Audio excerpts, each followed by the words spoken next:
சரிப்பா, உங்கள் அப்பாவை என்னால் காப்பாற்ற முடியாது. ஏன் டாக்டர், நீங்கள் ஒழுங்காக படிக்கலையா? நான் சொல்லப்பா, ரிப்போர்ட்டு சொல்லுது. ரிப்போர்ட் சொல்லுதா? எனக்கு ஒன்றும் கேட்கலையே டாக்டர். தம்பி, இப்போல்லாம் யாருக்கு என்ன நடக்குதுன்னெலாம் தெரியாது. நானே வருஷத்துக்கு ஒருக்கா என் பாடியை ஃபுல்லாக செக்அப் பண்ணிட்டு தான் இருக்கேன். உனக்கு ரிப்போர்ட் எடுக்க சொன்ன, எடுத்துட்டியா? எனக்கு ரிப்போர்ட் எடுத்துட்டேன் டாக்டர். எங்கள் அப்பாவுக்கு என்னாச்சு அதை ஃபஸ்ட்டு சொல்லுங்கள். தம்பி, உங்கள் அப்பா வண்டி 6 மாதம் தான் ஓடும். நான் வேணால் மாத்திரை மருந்தை கொடுத்து ஒரு வருஷம் வரைக்கும் ஓட்டலாம். அதுக்கு மேலாம் கேரண்டி தர முடியாது. என்ன டாக்டர், ஓல்டு வண்டி மாதிரி 1 வருஷம் தான் ஓடுன்றீங்க?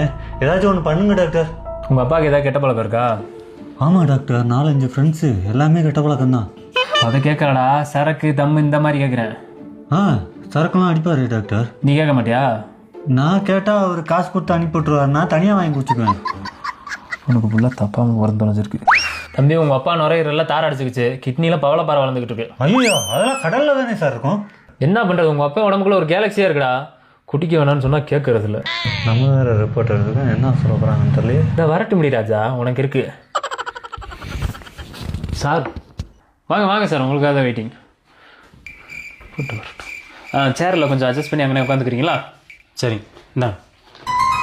உங்கள் ரிப்போர்ட்டா? ஆல்ரெடி உங்கள் ரிப்போர்ட் என்கிட்ட இருக்கே. பேர் பாருங்க. அடா ஆமாம், இதுதான் உங்கள் ரிப்போர்ட்டு. அப்போ நான் யார்கிட்ட பார்த்துட்ருக்கேன்? சீக்கிரம் பேரை பாருங்க டாக்டர், எனக்கு வேற பயமா இருக்கு. டாக்டர், இது உங்களது? இப்போல்லாம் யாருக்கு என்ன நடக்குதுன்னெலாம் தெரியாது. நானே வருஷத்துக்கு ஒருக்கா என் பாடியை ஃபுல்லாக செக்அப் பண்ணிட்டு தான் இருக்கேன்.